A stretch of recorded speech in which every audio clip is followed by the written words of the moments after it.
I'm Sean O'Brien, General President of the International Brotherhood of Teamsters. Put your helmets on, buckle your chin straps. It's a full contact sport. We're going to find out who has a better bad idea. Harvard grad, Yale Law School. Yeah. Very successful while you're going to law school. I mean, I think you became a millionaire while you were in school working for a hedge fund. Yeah. Then you create all these companies, very successful. You very vocal about your passion for this country, even though people will, say, well, he's a product of immigration, whatever. But you were very passionate about America, and I would assume your parents were the same. And then you emerge as a presidential candidate, right? Which all the success you've had, all the education you've had, like, do you think that was a bad idea to run for president of the United States? I like that. You tied that right in. And now you're going to run for governor of Ohio. Why? Yeah, I mean, it's a good question. I mean, when you have a calling, it's hard to define exactly why you feel called to do it. But I'm grateful, man. I mean, to think about the things that I've had a chance to enjoy in my life, the American dream. I know it sounds cheesy when we talk about it, but for me, it's real. You think about my wife, myself, we've lived an American dream that neither of our parents would have imagined possible when they came to this country, 40, 45 years ago.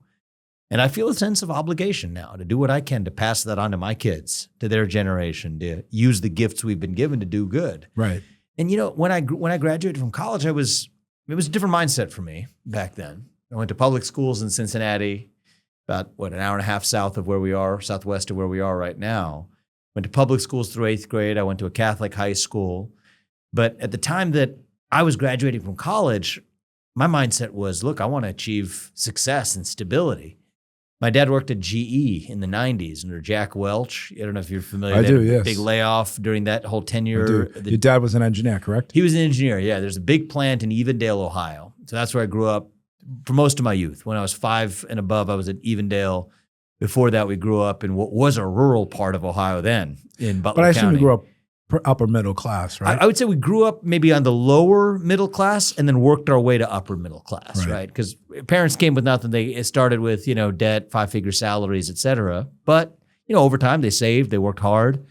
And, we were upper middle class. We were able to afford, with some stretch, private school, which is a great private school that I went to in Cincinnati. But my point was, after graduating from college, when I thought back to my years when my dad's facing off the layoffs at the GE plant in Evendale under Jack Welch, and he went to night school for 4 years, where I'd go sit in the back of the class with him. I'm sitting in 6th grade in the back of a law class with my dad because he's doing that for job security at GE. Your dad was a lawyer? He was an engineer. By trade? By trade, but then they had a shortage of patent attorneys. So a lot of the engineers and other professions were facing layoffs, but they had a shortage of patent attorneys. And so the point was, they said they would even pay for his law school, night school for 4 years, as long as he stayed at GE afterwards. And so that's what he did. But for me, my mindset was, okay, well, if that's the case, why don't, when I graduate from college, let me pursue financial success and stability of my own. And that's why I went in the private sector.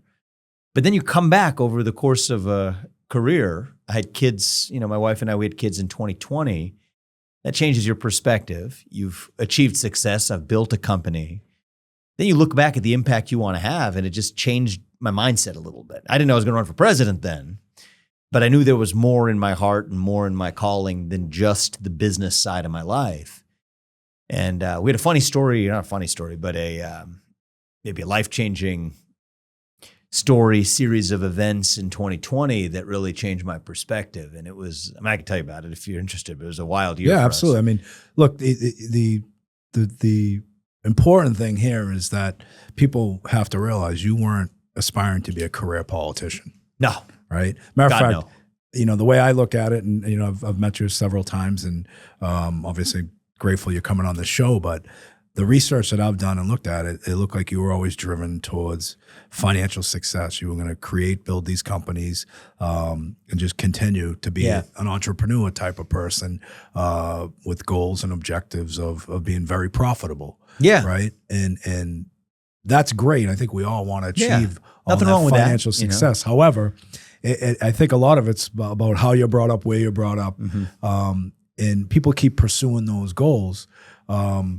But what led you to politics? Yeah, so that year 2020 was a big one just in our family's journey.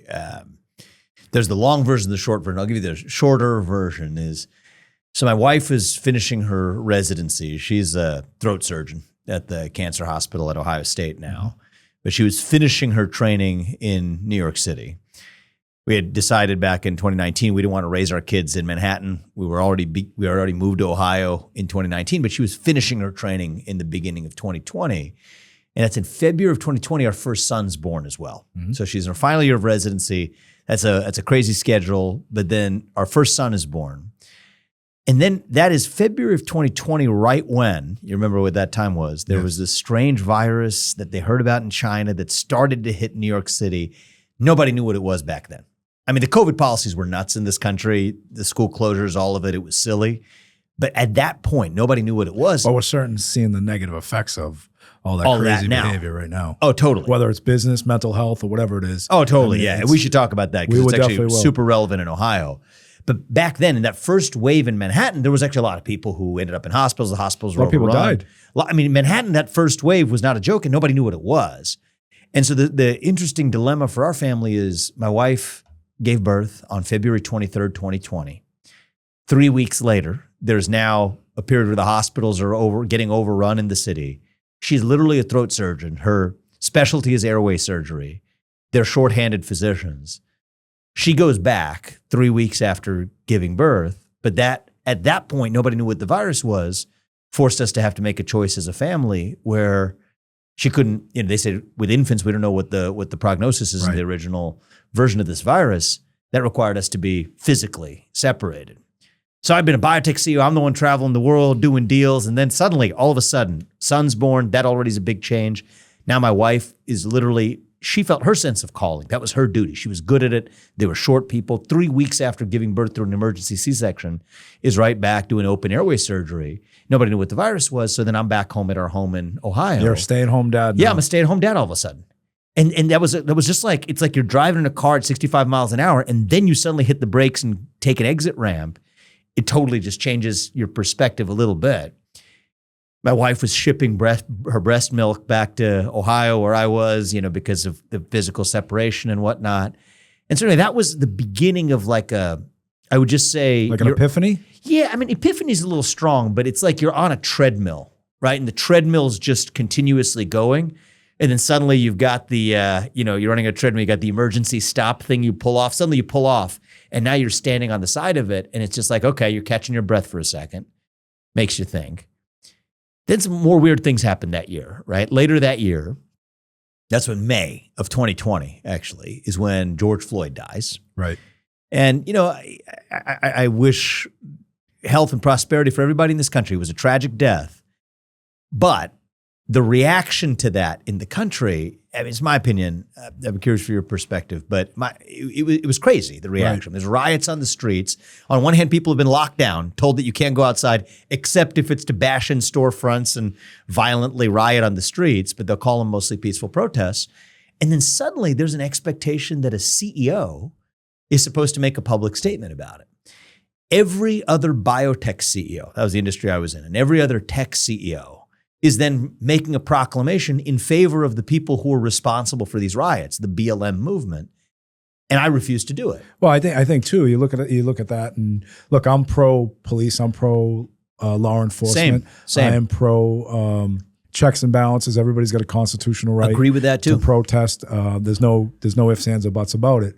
But protest peacefully and express your opinion. These CEOs that are making statements in the biotech world. Yeah. You think they were doing that out of the kindness of their heart, or they believed the cause? Self-interest. No, they were doing it because they were hopeful that they were going to get the next contract to create a vaccine. Oh, that's a perfect example. I mean, some of it's even simpler than that. Is there's the loudest people in the room who's a fringe minority, and you just want to placate whoever the loudest fringe minority is. So you'll say something even if you don't mean it for most of these CEOs. And think of you, right? Most of the CEOs are white.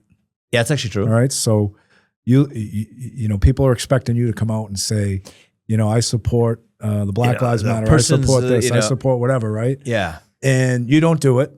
Well, not because I don't support human beings, but because this movement was calling for the dismantling of the nuclear family.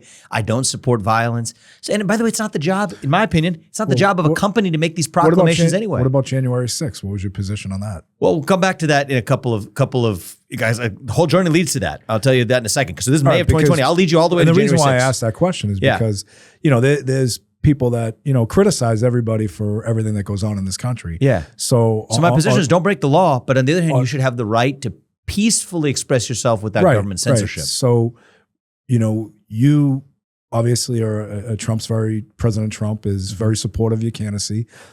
He thought so much of you that he wanted you to be a part of Doge. And he's getting blamed for the January 6th insurrection, as they call it. So where do you stand on that? Yeah, so what I believe is it was weird with the corporate America, my job was as a CEO at the time, was standing in favor of all of these violent protesters on the streets of San Francisco, New York, and Minnesota. But there wasn't a single company in corporate America standing for the people who were protesting in Washington, D.C. So the line I draw is if you're peacefully protesting and expressing your opinion, whether or not you agree with me, it's totally your right as an American to do it. But what I think, if there was lawbreakers or people who were violent that day, they absolutely should be punished and held accountable, just like the people who were bashing in storefronts in San Francisco or New York City should be held accountable for their crimes. But, the tough pill for me to swallow watching all this stuff, I'm a labor leader. Yeah. Okay? And when we're fighting corporate America, we're fighting companies like you or CEOs, right? Yeah. And we're out there and we're fighting hard for working people. We're fighting hard for people that deserve a wage and deserve benefits and deserve a future. And we have strikes. And sometimes, some people act out, but it doesn't define the entire whole thing. Cause, right? Absolutely. So on the point about the BLM protest, just because some people were bashing in storefronts, does that determine the whole cause? Not necessarily. But the bizarre thing is those same CEOs, instead of fighting for workers or their employees, are now using their corporate money to make donations to some other unrelated social cause that has nothing to do with the company. But there was a motive for that. What do you think their motive was? Motive was woke smoke to cover up for everything else they didn't want to do. I mean, you think about American Express was an example of a company were they making a donation to buy their way out of a future investigation? Oh, that's what I'm talking about. Some improprieties that they're doing. That's exactly the example we're going to give you is American Express was a company who was facing some issues. I refer to corporate America always, not all of it, but a lot of it that I deal with. It's criminal, the stuff they do. I mean, I call them white-collar crime syndicates, right? Well, because they'll make all these righteous donations and all of these causes, right, socially, but yet they're destroying the people that work for them, that are creating the success that they have. So I wrote a book about it. Though it's the title of the book, first book I wrote was called. All right, this is the first plug of the podcast. I don't even need it. I don't. This book is old enough that it doesn't even need to be plugged. But the title says the story about my views. So it's called Woke Inc., Woke Incorporated, Inside Corporate America's Social Justice Scam. And that's the point. It's a scam. What we call it in the book is woke smoke. So they blow the woke smoke to deflect accountability for the actual subjects they don't want to talk about. So you know a guy like Bill Gates? I don't know Bill Gates. Well, you know of him, Actually, right? I did meet him. He was the graduation speaker of my Isn't he very philanthropical? Oh, of course he is. Socially. He is. Well, you got to absolve yourself of the sins he's the largest committed, stockholder right now of a company called Republic Waste. I don't know what that is. Okay. Republic Waste? No. It's one of the largest trash companies in the world. Is that right? Okay. We have them on strike all over the country. So he's the owner of that? No, he's the largest shareholder. Okay. Stockholder, right? Yeah. Holds a lot of weight. And we've been calling on him to stop the injustice. And he hasn't done anything. So I think you're making a great point here. People will front. It's a lot easier to preach about racial injustice. Front a lot of cash. Yeah. Right? Have a great rhetoric about how they're out there for working people. They're out there for social issues. They want to clean up. They want to help, clean up against the attack on the less fortunate. Yet they're benefiting the most from it and saying the least, but donating the most. I don't get it. That's Well, I mean, in some sense, I think you'd get it deeply. You actually really do get it. I was being sarcastic. Yeah. I mean, the way you get it better than most because it's a way of avoiding the hard subjects, right? So you avoid the hard subjects. And some of these, I give you the examples of some of the financial services firms that were facing different types of government investigations or different types of, let's just say, criticism for different business practices. But it's a lot easier to talk about systemic racism, racial injustice, and transgenderism. Hey, that's easy, right? You could do that. versus your business with the Chinese Communist Party, or with the fact that you're actually calling for social justice here while saying nothing about the actual social injustices where you're doing business in China. That hypocrisy is not just an accident. It was an essential part of the game. So for me, you asked about my journey into this public life. I saw what that looked like from the inside of capital markets and corporate America. And I wrote the book about it, Woke Inc., which was revealing how this whole thing was in part just a scam. It's not just a right versus left. In some ways, right versus left might disagree on the economic or policy debates. Right. But both sides are duped because they're really just sending the smoke signal that they care about these woke issues when in fact it's a deflection. Every good magic trick, right? Every good magic trick has a deflection of an act. Do you think COVID was an actual, as serious as they made it? I mean, people died. People got sick. Yeah. There was no disputing that. But do you think that it was overblown? All the regulations, all the because I'll tell you what, I was a huge supporter of getting vaccinations back then. Based on the facts you had? No, I'll tell you, based on a personal story. A lot of people don't know this. I had to get a scar on my eye fixed from something that happened a while ago, and I got an injection to fix the scar that I had, and I ended up getting a viral infection in January. January of 2020? 2020. And I ended up in a coma for like 5 days. You were in a coma? Yep. I got my last rites and I came out of it. And it was the strangest thing. And thankfully it happened right before. And not many people know about it. Probably most people would be hearing about this for the first time. I mean, that's freaking unbelievable. Right? So you were in a coma at last rites. Last rites, came out of it. When did you recover then? January to? January probably till May, right? But I was on my feet. 5 months. I was on my feet right away, and I went right back to work. But you were talking to me, you looking at me like I was in a fog. However, at that point in time, you wake up and you find out, hey, you almost died. I'm in good shape. I live pretty clean. I was pissed. I was pissed at the world, saying, why is this happening to me? So when COVID hits, I'm like, hey, I'll do anything to live. I'll do anything to survive. I was pro-vaccination. You had that I had that mentality, right? Yeah, I'm like, hey, I want to live.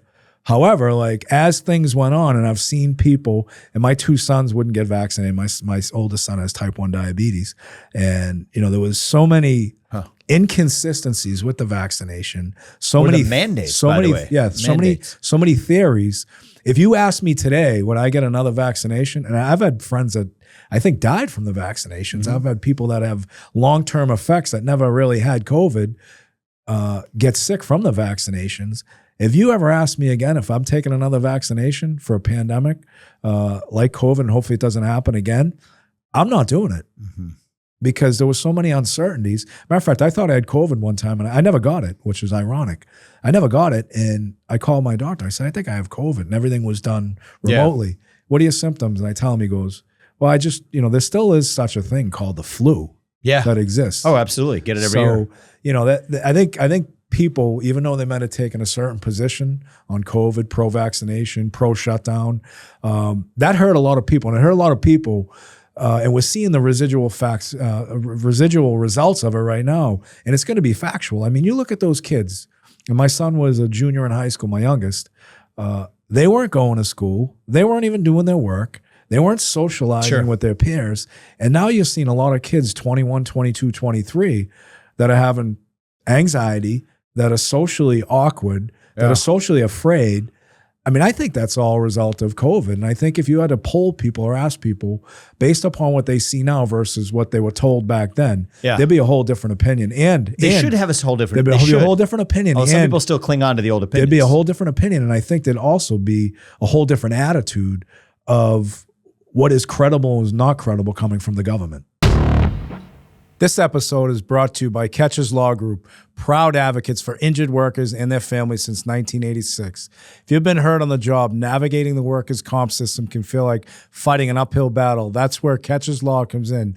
They've recovered over $3 billion for hardworking people just like you, and they don't back down when your rights are on the line. I've worked with Catches Law Group over 30 years.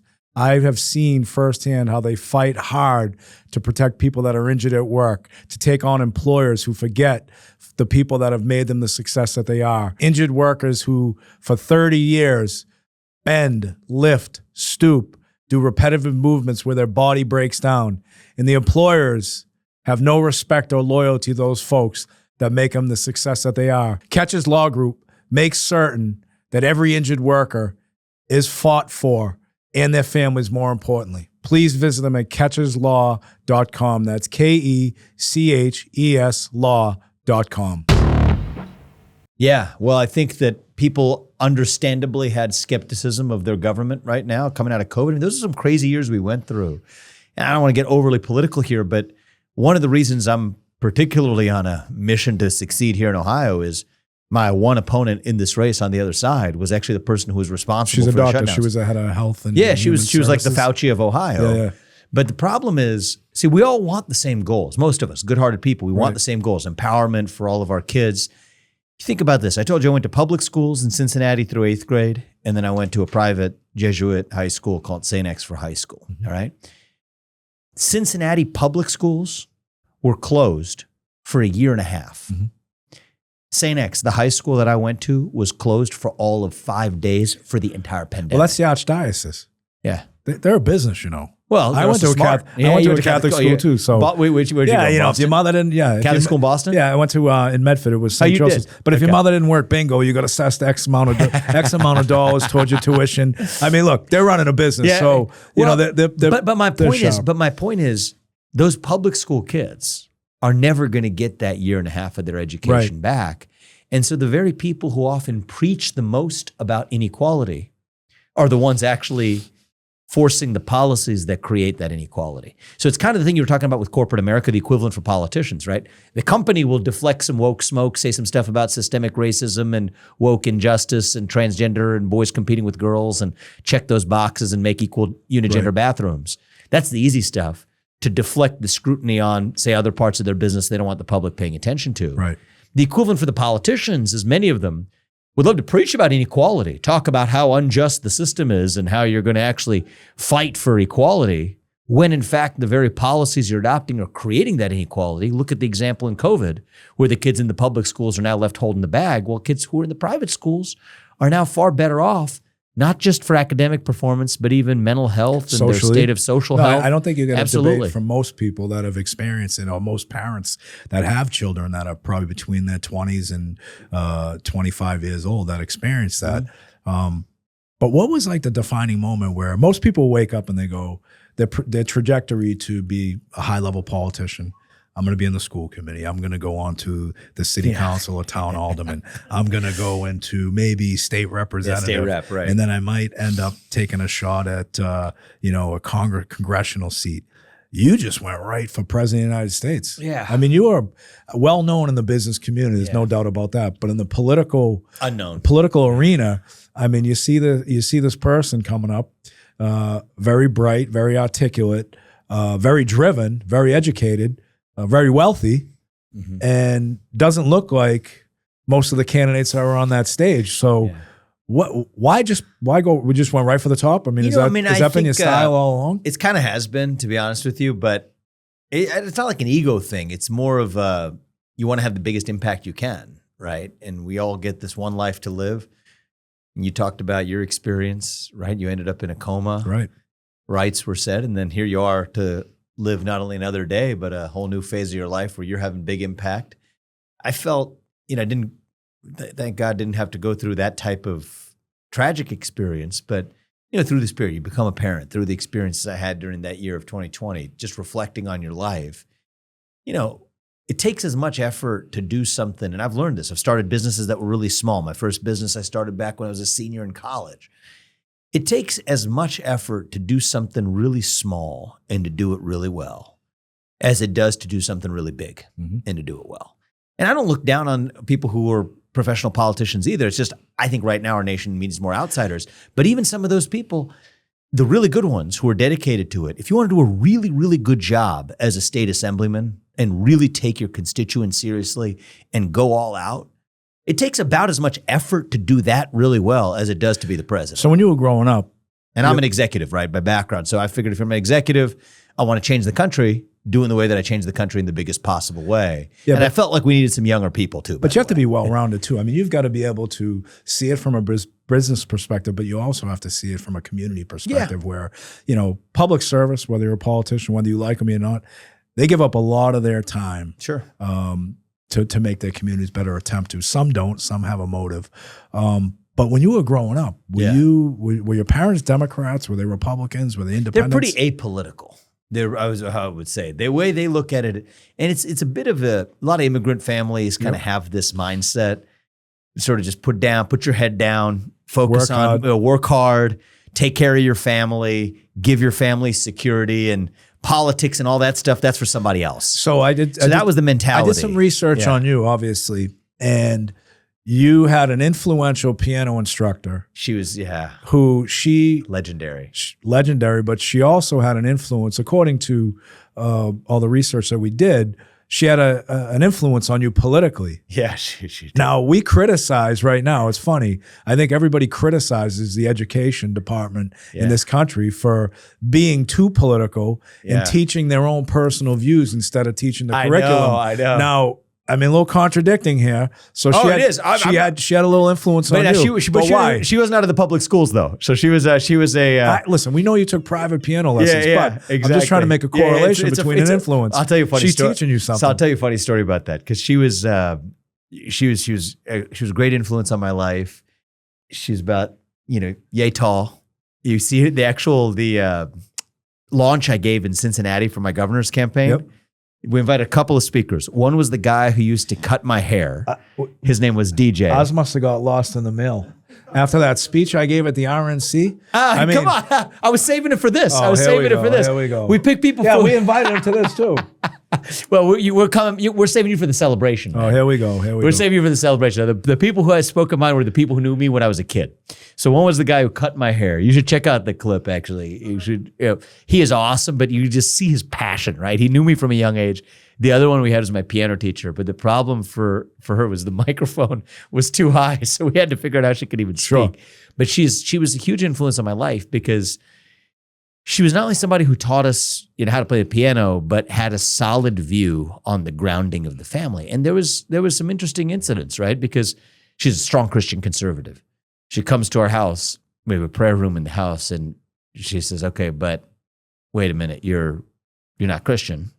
It's a different religion." And that was initially... You're Hindu, correct? Yeah, I'm Hindu, yeah. And so that was initially like a little bit of a barrier, but eventually, years in, we got like a 12-year relationship. She walks in your house, sees you have a prayer room. Yeah.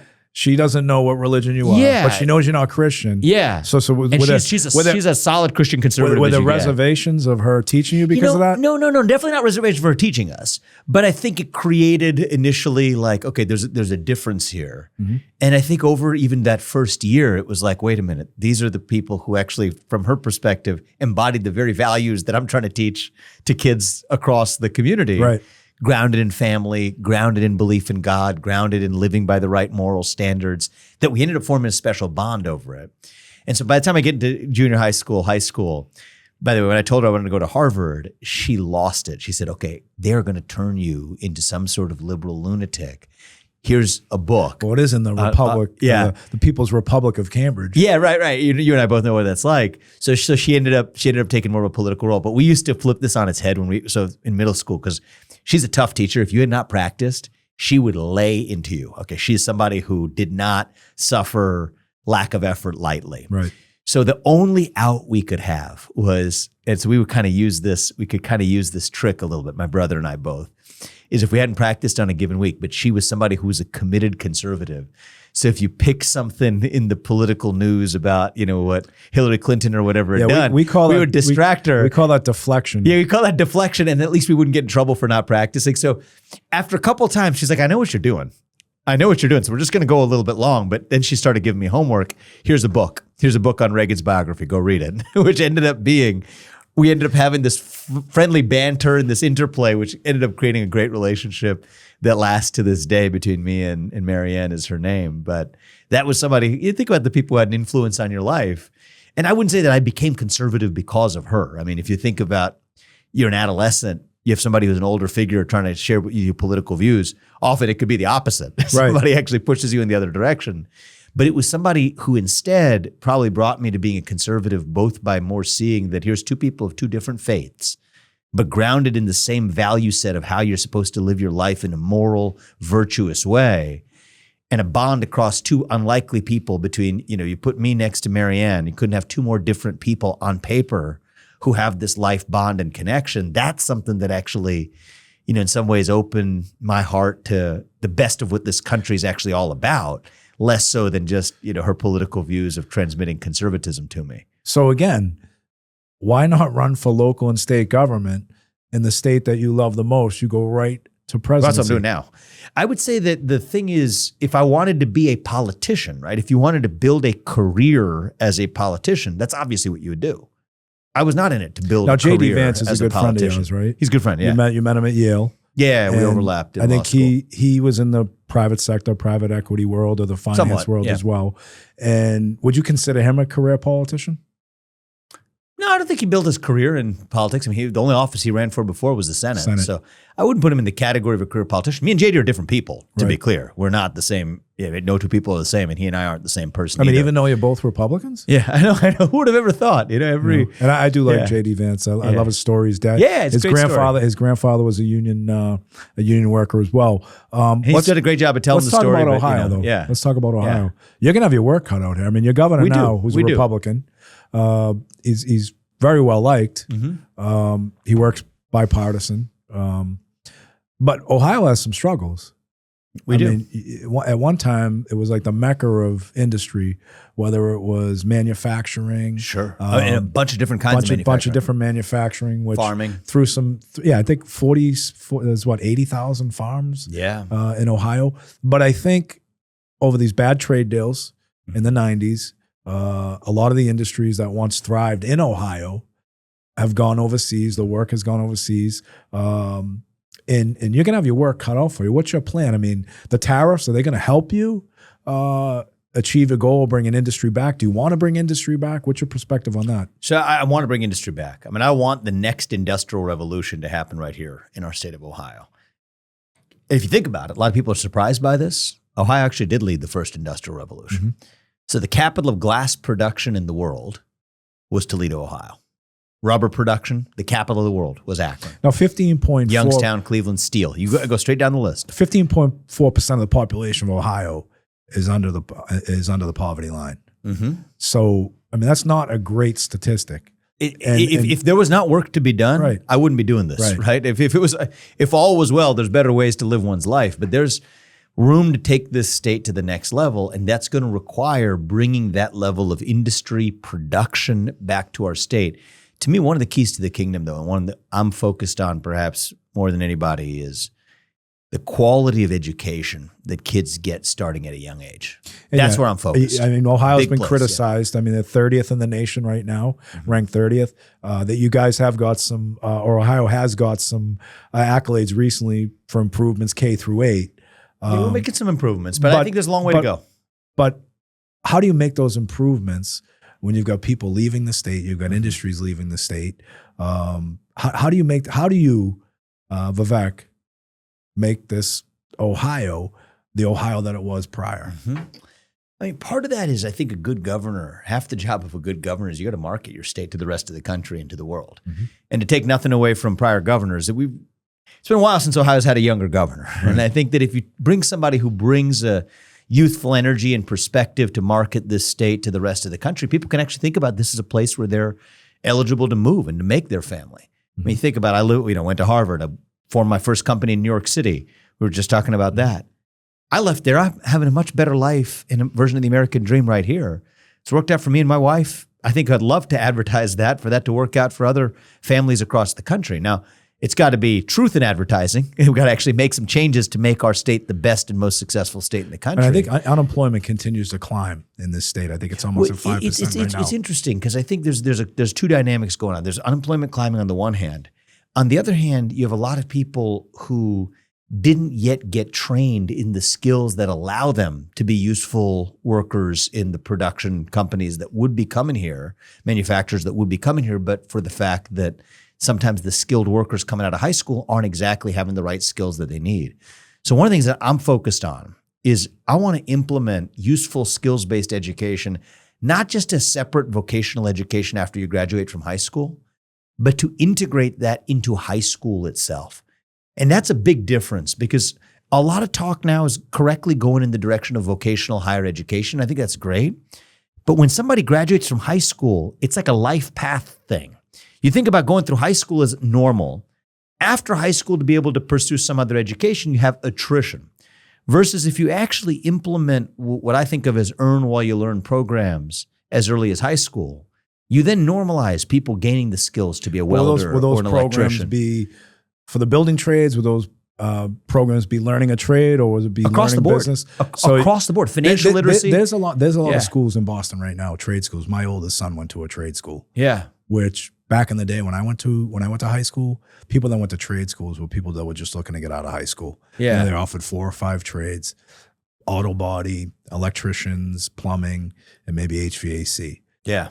And now these vocational schools are offering biotech. They're offering, absolutely. They're offering all the building advanced trades, machine operation, all lab technicians. Like absolutely. And you know that's great. Yeah. But it's only good when people graduate. You have a place to put them to work. That's true too. But I want to integrate that into high school. So the one of the things I want to do is reduce a lot of the regulatory barriers so you can have those employer-sponsored programs. Allow that kid to be able to put a little money in their pocket, to be able to be as useful as they can upon graduation without then making them jump through separate hoops. So what are some of the targets of business you want to attract, and where are you going to attract them from? I mean, you have people want to leave California. I saw your recent podcast. Or New York, New York, right? Yeah. But some criticism your way too could be, well, listen, you have Strive that was in Ohio, and you took it to Y'all Street. In Texas.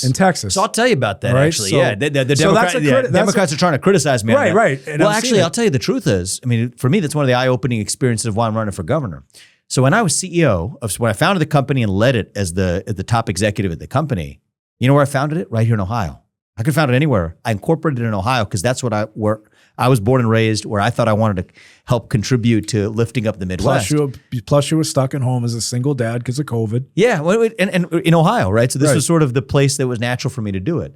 When I ran for president, as you remember, we had talked about, then I don't want to have my business interests, right? So I stepped down. I can't have distractions. I stepped down from all of my business boards, stepped down from the board. There's a new CEO who actually I recruited from California, moved to Ohio, including his family, and he's the CEO of the company.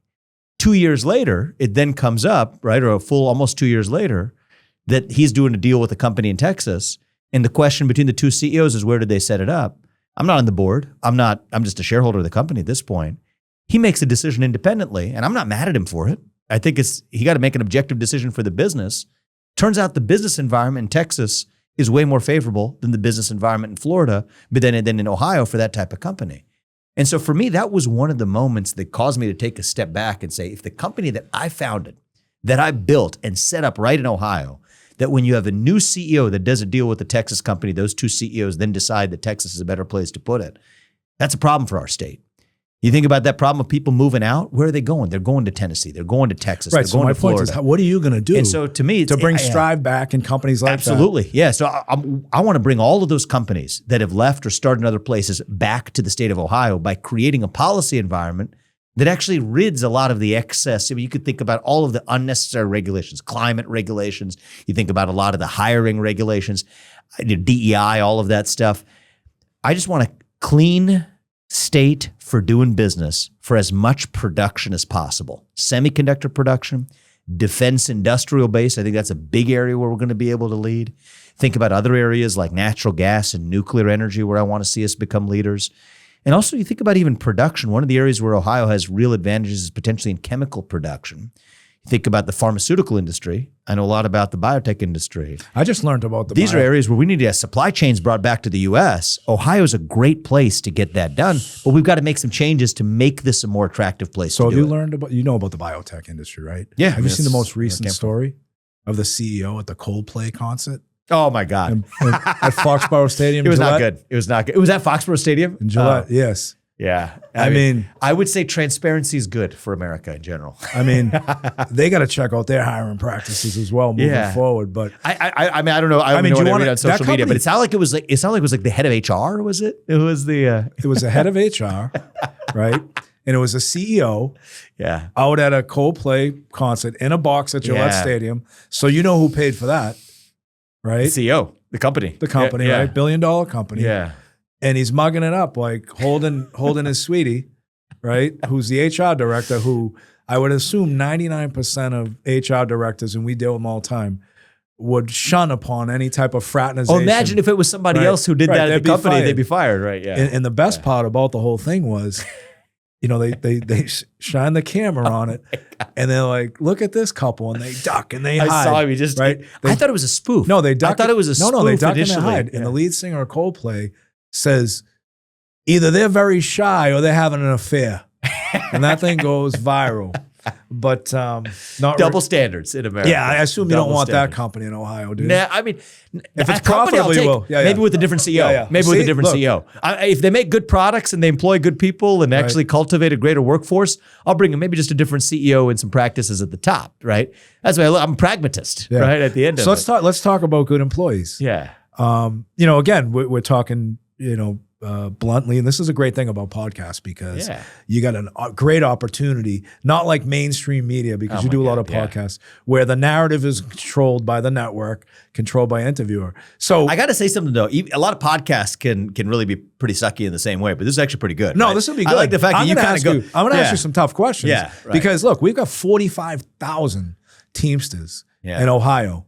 Yeah. And, if you looked at your resume from the first day, I'll be like, all right, is this guy pro-labor or is he not pro-labor? I've seen some publications, and we'll talk about them. And we're not here to criticize or anything else. We're here to get the record straight, right? Sure. Because if we agree on 90% of things instead of 100, I'm good on that. If we're going to make an investment in the future of Ohio, utilizing our members and their families, we want to make sure that we get an ROI, right? In your world, return on investment, right? You better. So, Ohio, there's been, publications.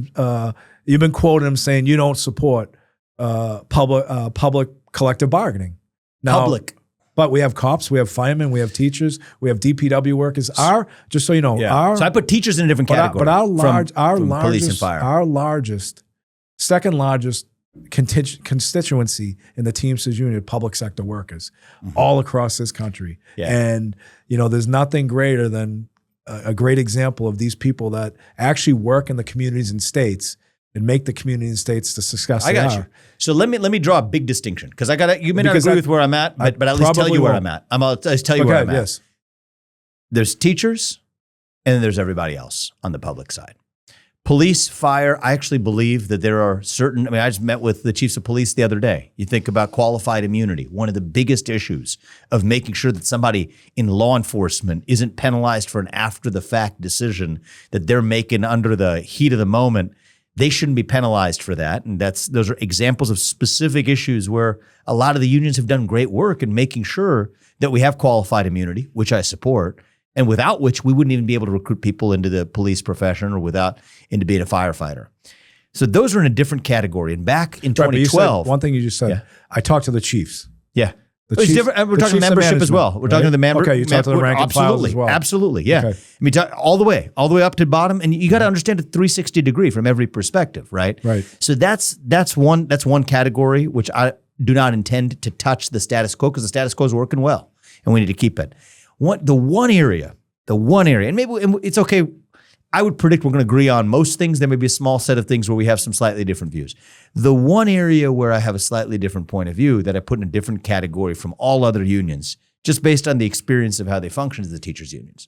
See, for broadly for labor, you think about, I think most of my policies and outlook is deeply consistent. I've met with the leaders of the trade unions, of a bunch of the union leaders in Ohio. We're aligned for the same vision for the future of the state. But the teachers unions, but that's a big one though. Right, we'll get back to that. But I'm talking so we've got workers that when you have a water and sewer problem and your pipes break, these people every 3 years get the ability to sit down with the administration, negotiate a contract. They provide great services to those communities. Do you support collective bargaining for those folks?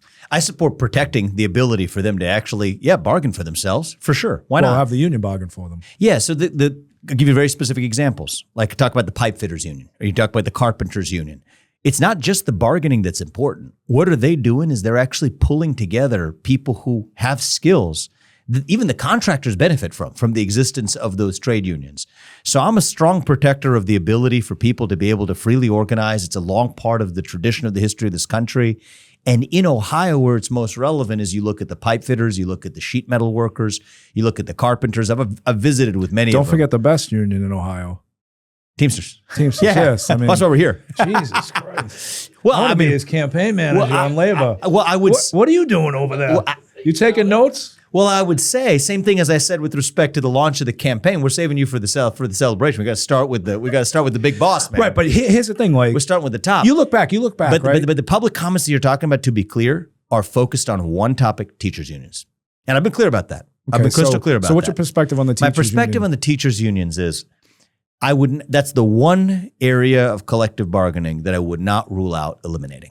Why is that? Well, the reason is I think they've actually had now a track record of, I look at results. Don't look at just the first principles, look at the results. Those teachers' unions, I think, have not served either our students or their teachers very well. Now, I'm not saying I'm going to campaign to dismantle the teachers' unions, but that's the one area where I haven't taken it off the table. Look at the COVID school closures. I mean, the fact that happened but a lot of that in 2020 stuff was mandated by state governments. Well, it's a good point to raise, but it was mandated by the state governments at the influence by a lot of these other actors. So ultimately, the buck stops with the people who made the decision at the state level. I agree with you on that. But why was it that the public schools and those teachers were the ones that were pushing for closures? Well, many of the private schools, like I'm thinking about the Catholic school I went to, managed to remain open. I think that they're actually leaving some of the very best teachers left holding the bag, even in the public schools. And now a lot of the best people aren't entering the teaching profession. I don't know. I went to I public school most of my life. I went to Catholic school for junior high.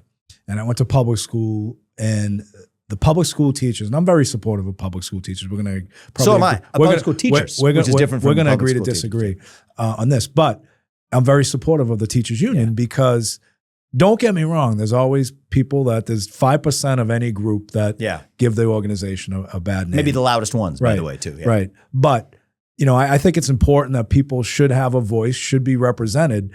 But maybe there's issues that having conversations with those folks and saying, hey, look, this is my experience. This is my opinion. Change it. Yeah.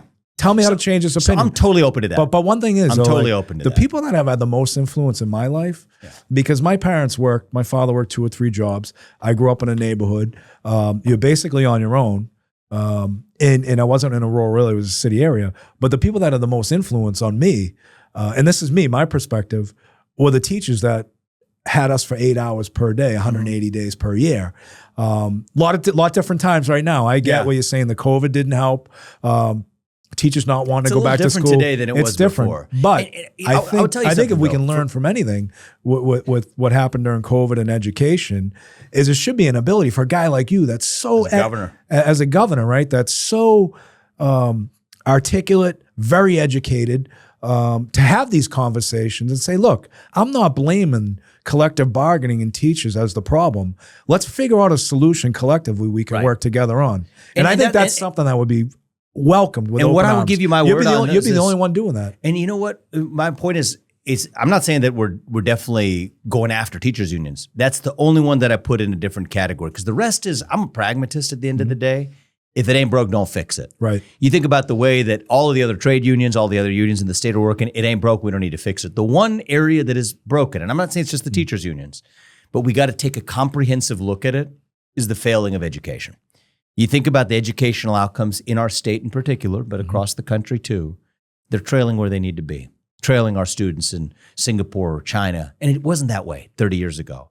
So I agree with you. We got to have open conversations and look just 360 degrees and say, what can we do better? And how can we work together to do it? Well, right? I think that's how can we work together to do it? That's what I want to lead. That's the biggest part, because you're going to get criticism saying he wants to eliminate the teachers union. Well, no, that's not what was said here today. No. What's said here today is he wants to have a conversation in on an how you can work unbiased way, in a way that we can collectively improve education. And I had a good experience on that, actually. So there was, and the reason I brought up the teachers unions is I think, so there was a couple of people who showed up at one of my events. They were waiting outside. It was in Warren County, Ohio. They were protesting. I'm not trying to brag about this, but I think I'm the only candidate in Ohio politics that has done this historically. I said, okay, the event can wait. Those who got 500 people in the room, they came to hear me. They're going to stay. They're not going anywhere. Check's already cashed. We'll already. It wasn't even for me. It was for the local county party. But we're going to talk to the people outside. We spent half an hour talking to every one of those teachers individually. And turned out that we actually had a lot of common ground. We ended up actually forming at least some civilized conversations, if not some friendships coming out of that. And it's amazing what can happen if you're actually willing to have a civil conversation with somebody who disagrees with you, or sometimes turns out thinks they disagree with you, but actually don't. It's just a function of the way it gets distorted. So I'm committed to that. Or conversely, may enlighten you to something that you're overlooking. Open your eyes, absolutely. Right? I've learned. I mean, you don't come into a job like this knowing everything you need to know. And if you think you do, then you're wrong, right? And you're probably the wrong person cut out to lead. You should learn something every single day from somebody. It's life. That's the beauty of life, right? And you've got a tough road ahead of you. But I give my commitment to every teacher in this state, and we're going to different kinds of schools across the state. I will listen to every person who is aligned on making our kids get the best education they can. How are we going to work together to do it? That much I'll give my I'm very passionate about special education. I ran a program in Boston, and I was not affected by this personally, but a lot of our members and their children were affected by autism. Yeah. And it was like a pandemic, and we saw the effects it had on our health and welfare funds, the cost, and not knowing what it was, because up until like 2007-8, no one really talked about it. Yeah. It was kind of like a hidden stigma, right? I mean, it's personal to me to have a cousin who's severely autistic in the family, and you see the special needs that he's required to be the best version of himself. Absolutely. So we were raising $1 million, or even our schools, the absence of tailored education. Right. We were raising $1 million a night, and we weren't giving it to the big corporate Autism Speaks. We were putting it into the communities. We were helping develop programs in schools, in the public schools. And the reason why we were doing that is because those are the folks that actually need it. And those teachers that work with those kids, they should be given Nobel Peace Prizes for the work that they do. They're our heroes. And, they're heroes. But they're like first responders. You look at COVID, right? You look at COVID. Any child with a special need or a disability, they probably suffered the most through COVID, because those services were cut right away. You think about your cousin with autism or my member's child with autism. They go to school every single day, depending upon that person that's teaching them. Then all of a sudden the schools are shut down and they can't go in there. Outside of the negative experience you've had with teachers, I saw teachers that were very passionate, fighting how they wanted to go back to work, or they wanted to go into the homes of these children because they knew how valuable and how much these families depended upon them. So, I think anybody that deals in education and special needs should be rewarded. And they should be paid more than they are right now. Right.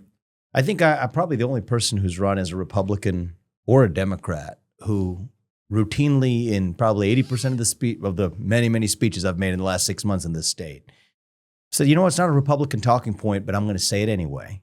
The best public school teachers should be paid and deserve to be paid a lot more than the starting salary of $40,000 a year right now. Well, I mean, I think you look at the minimum income in Ohio is about $47,000, and you have these teachers. Public school teachers are earning less than that. Less than that.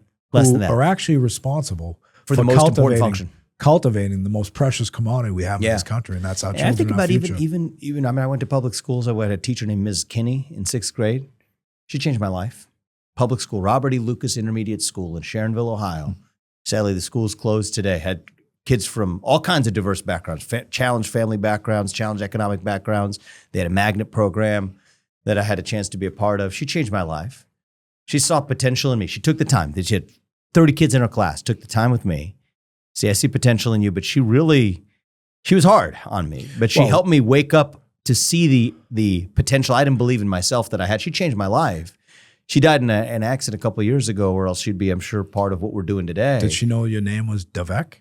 Not yet. No? Vivek came in later in college. Vivek was in Harvard. You know what Vivek is? Yeah. Rap name. Yeah. Oh yeah. Stage name, buddy. Yeah. Let's talk about Harvard for a minute. Yeah. And we always Harvard, as you say. Right? Yeah, Harvard. But we always take positions when we're younger. Yeah. Right. That we may look back and say, maybe I shouldn't have taken that position. Maybe I shouldn't have said this. I have a different perspective now. College, man. Yeah. Right. Yeah. So I look at your op-ed that you wrote. Yeah. About the janitor strike. Yeah, you are deep.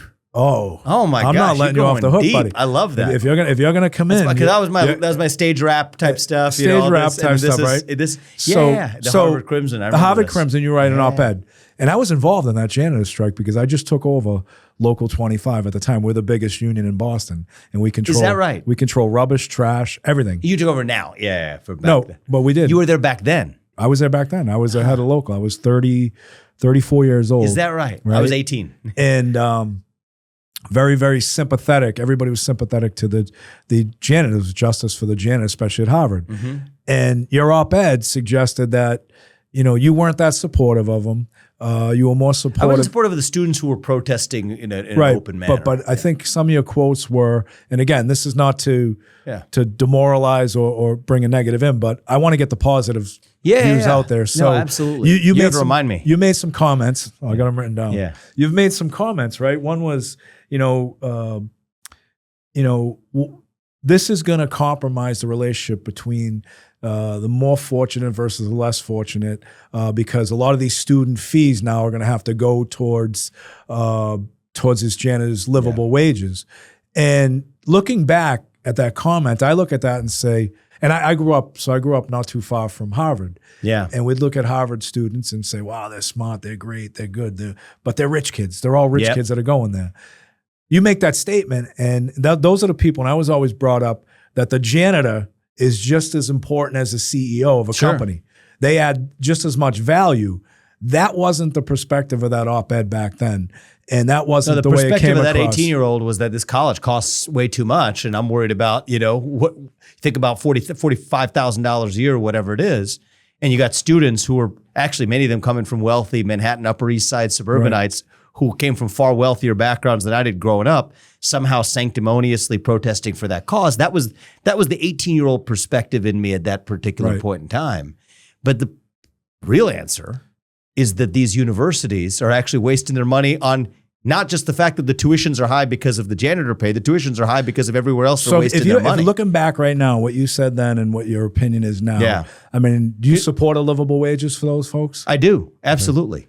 Now, I think that part of the issue is that you have too much red tape and bureaucracy in the university. I mean, look at how many, you want to know where the real money's going? The over-proliferation of associate deans of God knows what, a lot of middle management, upper management at the university level. You think about the way in which people, even in the administration of the finance function as others. Are you supportive of Trump, what his position against Harvard is right now? I think what Trump is doing right now is bringing what I think of as a chemotherapy to a cancer. Okay? You have a cancer, the first stage is going to be chemo. After that, you come out with your more targeted therapies. Mm-hmm. So I'm one of these people who I actually think Harvard and Yale and all of University of Chicago, the great universities of the world, I want them to be in the United States of America. So I'm not one of these people who says, just because the university is elite and it's bad. I mean, that's kind of fake anyway. I think that the fact of the matter is we want all of America to enjoy elite. But when these institutions have lost their way and expect government funding to subsidize a lot of their mistaken excess, then we got to take a long, hard look at how we correct that actual system. So to me, if I was looking at the upper education of today, that's really where the focus ought to be rather than on, the kind of stuff I might have been focused on when I was 18. So corruption in Ohio politics. Big problem. What are you going to do about it? Clean it up. Transparency. How are you going to clean it up? Transparency all the way. Well, first is you got to have somebody who's not beholden to the system. I mean, the fact of the matter is nobody's going to be able to buy me off because the fact of the matter is I'd rather just, thankfully, I've lived the American dream. I'm independent of that. Plus, he's got a couple. It starts with that. $dollars in his pocket. He doesn't need to be bought off. Well, right? I mean, I think that one of the benefits of that is at least somebody's writing you speak of Larry Householder. $10,000 check or whatever. It's not going to make a difference in terms of what you do. Speak of Larry Householder, former speaker, gets 20 years in prison. Yeah. Right? So there's controversy there all along, right? Here's my view: is there's all these scandals in Ohio's past. Now everybody's scared of their own shadow. I don't care about any of it. I don't care about the past. In the future, we're just going to clean it up. I'm not in this for vindictiveness to anybody in the past. No, definitely not. Let's just start with the clean slate. Because Ohio does have a history of being very much a pay-to-play kind of state. But you have to admit, I don't want that. You're going to inherit that, the thought process of people, Ohio's never going to change. The legislature is going to be the same. It's going to be corrupt. It's going to be pay-to-play. What are you going to do to change that? I mean, you've got a Speaker of the House that I think endorsed you, right? Yeah, the Speaker of the House just endorsed me. Right. Yeah. And then the President of the Senate endorsed me as well. He's well liked. Yeah, both those guys are well liked. They've been pretty accomplished, and so I'm grateful to have that type of unity that we're building in the state. And we want to take that to the next level and expand the groups that are behind us. But what I will say is that the pay-to-play culture is something that it's not one person's fault. It's just kind of been woven into the political DNA of our state. And I think the tone starts at the top. So that's part of yesterday's culture. You want to think about the future, we got to say that what is right for the citizens, and if not, if you have a politically powerful figure, as coming from the outside, having a national megaphone, having independent wealth and resources, allows me to be in a position to say that if you're playing yesterday's game or yesterday's culture, we're going to hold you accountable for that. We're going to put you on public blast. And I think that just sets a tonal difference, because I do believe, actually, as much as it's popular to lambaste, professional politicians, and sure. I do my share of that sometimes too. They earn it. They do as a class, but it's the same thing you're talking about. You talk about corporations or talk about professional politicians. Not everyone's the same within that category, right? Every person's different, and I have to call a spade. In Ohio, I have met a lot of good, earnest, well-intentioned, service-minded people who are in public service also for the right reasons. And I think what they need right now is a leader at the top. The job in a state is a governor sets the tone, who says, guys, this is what our value set is. This is who we are. This is how we conduct ourselves. This is what public service looks like. And we're not playing yesterday's pay-to-play, quasi-corrupt model. You have a lot of good people who are going to be able to follow suit and almost are hungry for that kind of leader, Sean. And that's a big part of why I'm in this. Do me a favor. Yeah. Set the record straight on Doge. Yeah, for sure. All right. A lot to talk about. Did you and Elon butt heads? Is that why you didn't accept it? Well, I mean, do two people who are, let's just say have entrepreneurs with different visions have slightly different perspectives on how things should be done? You didn't even go day one. Well, we went to 2.5 months. Right. 2.5 months. Yeah, I mean, Right. That was around the clock, 2.5 months. And, I left my imprint on a couple of things that I thought needed to get done. But I would tell you the number one takeaway is you put President Trump, Elon, myself, I think we share a few things in common, which is that each of us does not make for a good number two. Okay. Right. So I know I'll speak for myself. I won't even speak for them. But look, I don't make for a good number two. The reality is, look, we're not, for me, there's some things we're not number two guys. Yeah, we're not cut out that way, right? So you got to know that about self-knowledge. Everybody is the best. knew, and I think everybody could tell. And the one thing I don't like about Elon is he's supposed to be loyal. Yeah. Whether you like the president or don't, if someone's loyal to me, I'm going to be loyal to you.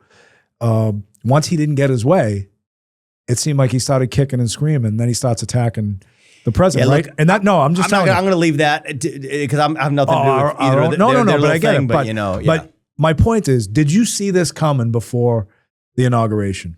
What I will say is, after a lot of reflection, it was crystal clear that certain people, myself included, are not cut out to be a number two.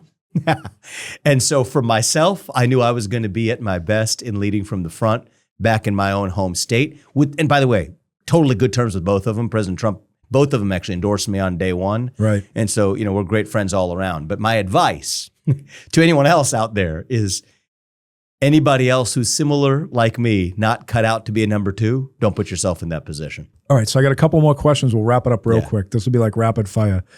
You're pro-union, you support unionization, you support organizing. I would say I'm pro-worker.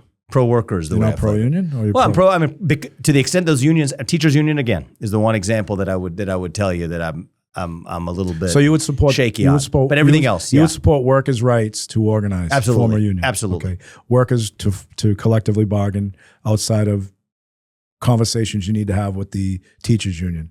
Outside the teachers union, yes, because my philosophy is if it ain't broke, don't fix it, and it is working very well in the state of Ohio. All right, one last question. If you could have lunch with anybody, and you probably had lunch with people that most people dream of having lunch with, if you could have lunch with anybody from history even? In this world. Alive, though. Alive or dead? Alive or dead, that makes it a lot harder.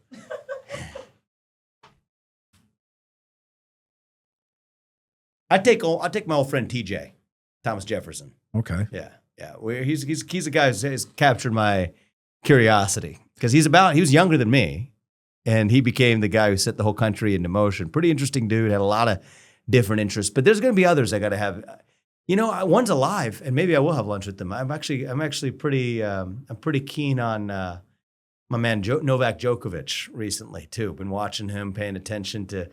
The thing that's coolest about him is even at a relatively old age. I mean, 38's not old, but in the world of tennis, it's like the equivalent of being. Well, you were a tennis player. Yeah, I enjoyed it. A pretty good tennis player. I mean, it's all relative, right? I was never professional, right? But I played competitively. So I know what you're thinking. You're probably saying to yourself right this now. This guy's cracking up. You're probably saying to yourself right now, who would Sean O'Brien want to have lunch with? I'm thinking about that. Let me think about that. You tell me. Who does Sean O'Brien want? Well, I mean, if I could, I'd love to have one more lunch with my dad who passed away 13 years ago. He passed away. How about that? Working, by the way. He was on triple time. I think he still is. But let's respect that. Right. I respect that. But I'm sure he's proud of you now, watching 13 years later. You being a former aspiring rapper, does anybody come to mind that I would like to have lunch with? I guess I did have this thing with this little, I don't know if it was a public spat or what you call it. I'd have lunch with Eminem. He has different political views than I do. Well, you infringed on his copyrights. Well, that's what we could beg to differ on that characterization, but they did express their preference that we not wrap them at large political events. So, but the reason I say that is, you think about it.